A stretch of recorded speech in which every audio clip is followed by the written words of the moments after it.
Hi, this is TheoryStation. I'm John Duggan. The program we're in is Rational Choice Modeling. This series is called the Basic Formal Theory Toolkit, and this is installment 16 in the series. So we've covered a lot of ground, and I'm now pretty much on the last topic that I wanted to touch on in this overview of kind of basic rational choice models from the point of view of someone doing political economy or formal political theory. So in this installment, I want to talk about the one-dimensional model.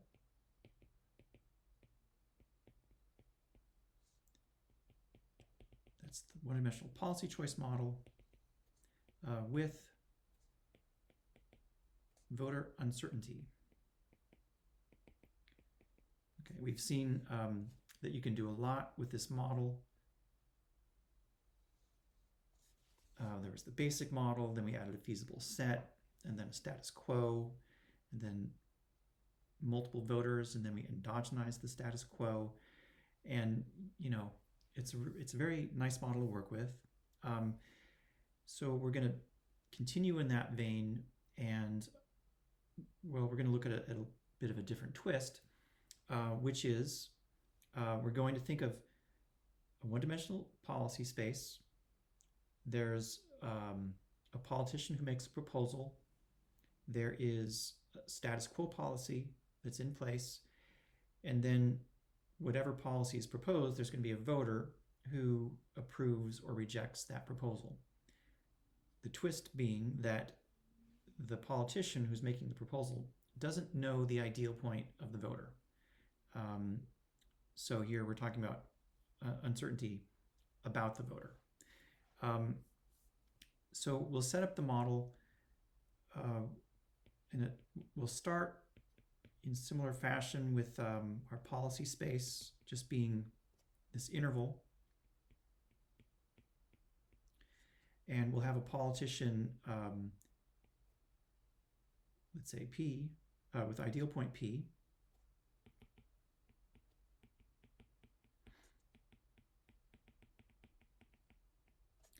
And I'm going to, well, let's assume that the politician has Euclidean preferences. We'll use quadratic utility.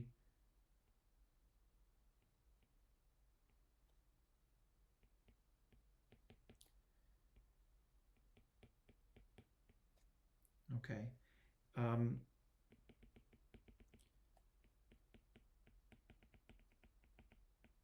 now there's a voter, let's say, and the voter has an ideal point V.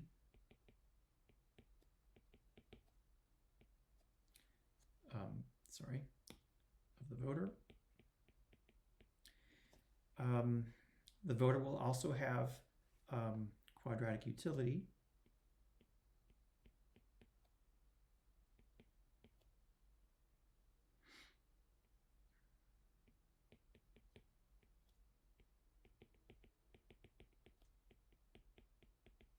But as I said, the twist is that the politician doesn't know where the voter's ideal point is. So in this model, there's uncertainty, which is a new idea, at least formally speaking. And we need to think about how we are going to formalize that in a rational choice kind of model. And here's where we use a little bit of probability and statistics. You know, probability theory is about, it's the math of uncertain events. That's what we have here. And so in the terminology of probability theory, we're gonna think about the ideal point of this voter as a random variable. Okay, so that means we're going to say V is equal to the sum of these two factors here. Now here, V0, I'm just going to, that's just a number, a fixed parameter. And we can think of this as the kind of underlying or structural ideal point of the voter.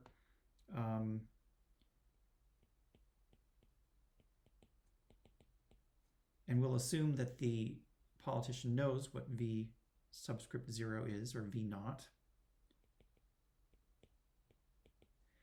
And this epsilon term is, well, we'll call it a noise term, but it's a shock. It's a random element that is, it's not observed by the politician. And so we're going to represent uncertainty about that by what's called a density function. So we'll call this a noise term or a shock that's going to be randomly distributed. Okay, so time for a segue, just to talk a little bit about uncertain things and probabilities and whatnot. So let me first talk about a discrete random variable.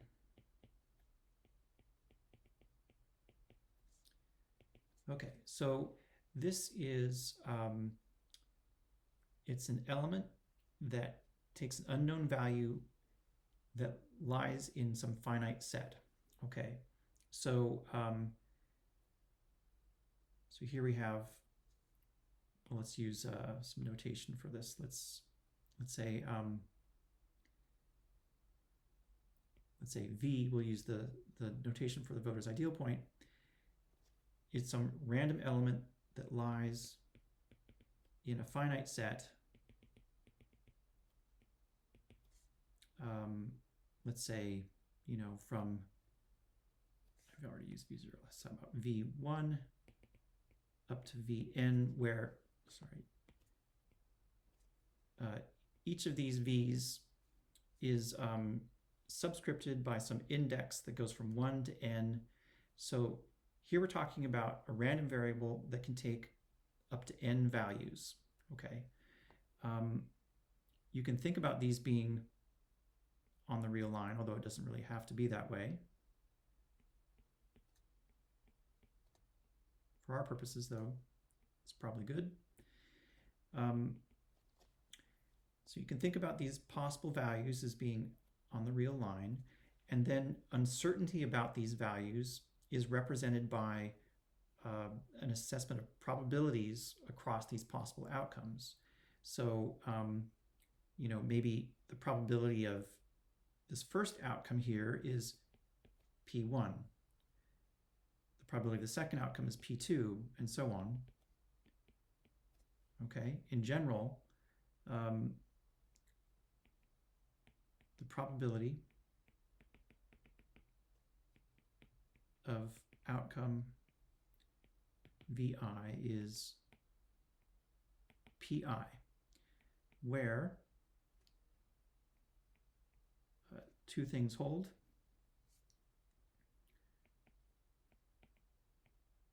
For all I, this probability should be between 0 and 1.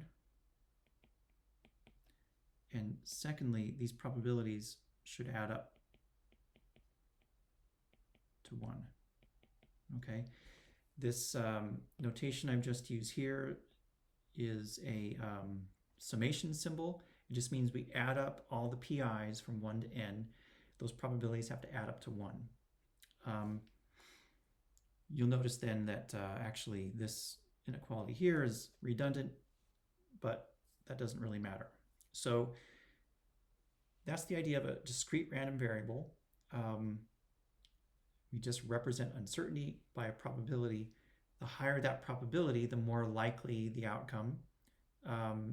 If the probability is 1, then it's essentially for sure. If it's 0, then basically it's not going to happen. So that's a discrete random variable. Actually, what we're going to do is we're going to talk about continuous random variables. Okay, so that noise term, that shock epsilon, we're going to think of as a continuous random variable.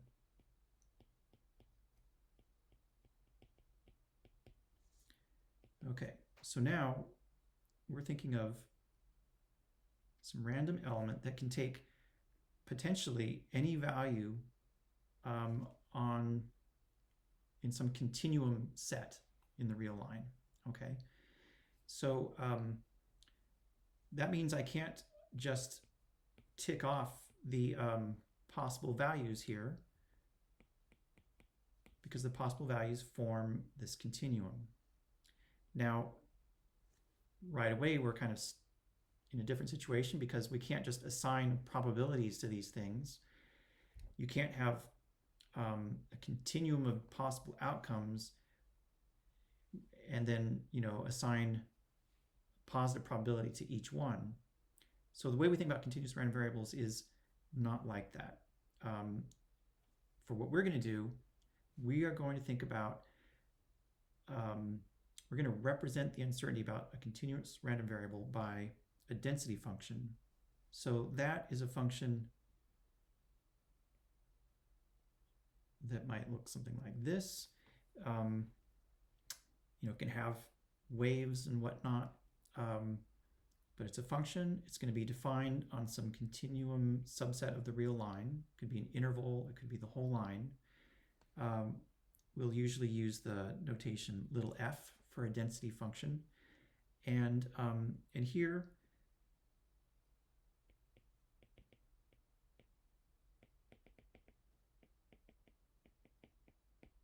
we'll impose, sort of like we impose two conditions on a probability distribution for a discrete random variable. Here we're going to impose two conditions.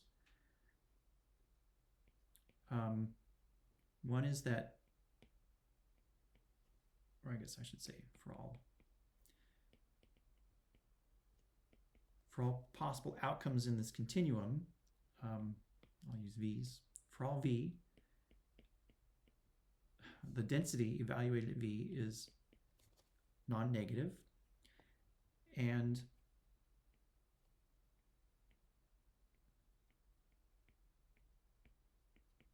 that density integrates to 1. Okay, so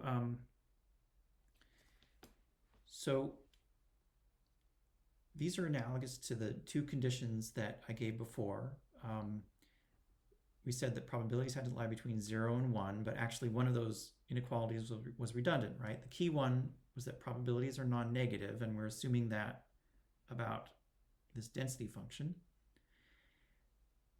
The second condition was that we assumed that probabilities have to add up to 1, and that's essentially what we're assuming here, except that we're using an integral because you can't literally add up a continuum of numbers, but you can integrate them. So there's a bit of calculus behind that.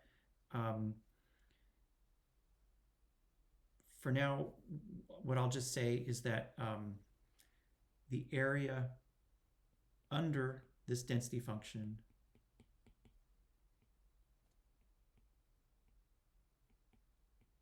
should come out to 1, okay? And if you want to know the probability of a particular outcome, in this case, it's going to be 0.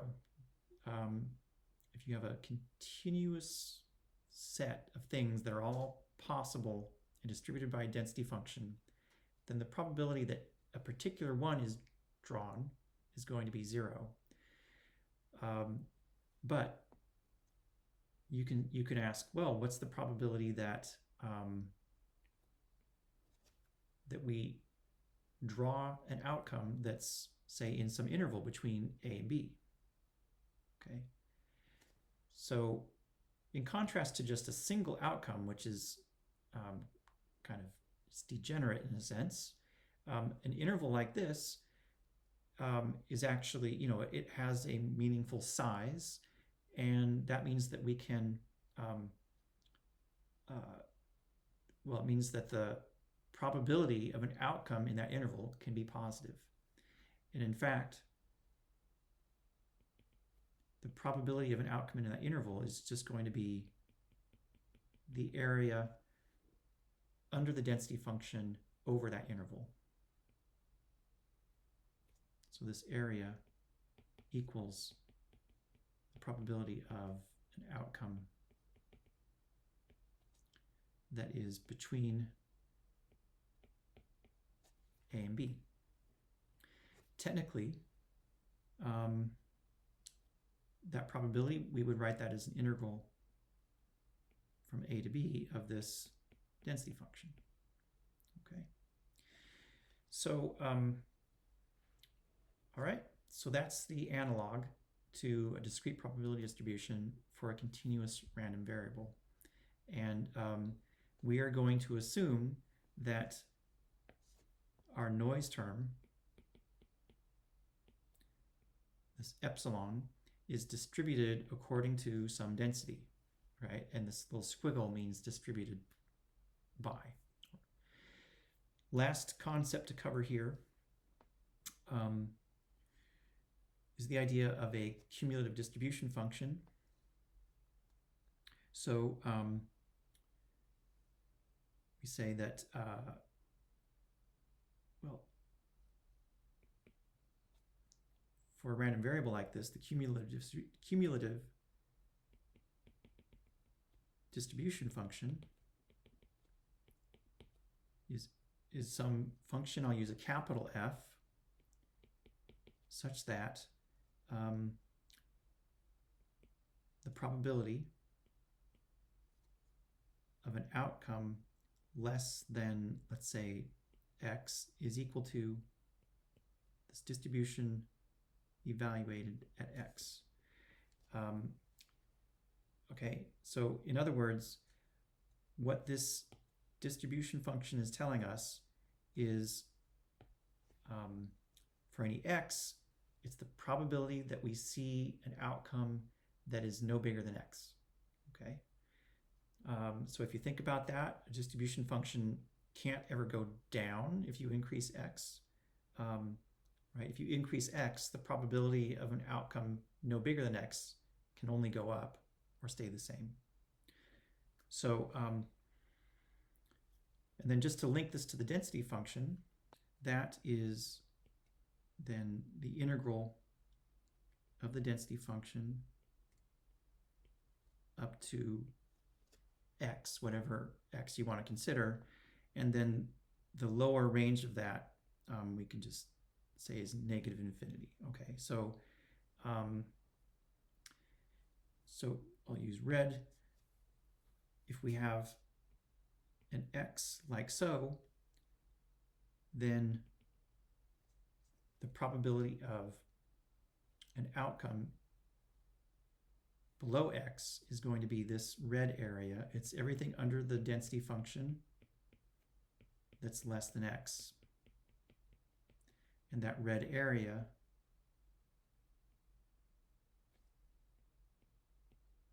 will be the distribution evaluated at x.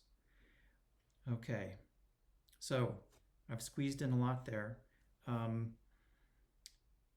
think at this point, I think I should wrap this up.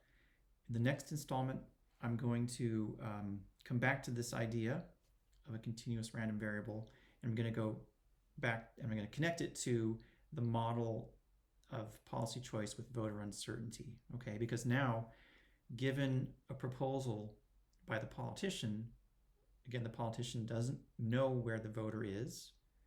The politician's going to know this underlying ideal point. They're going to know the distribution of this shock, right? So they'll know the density function. And then what the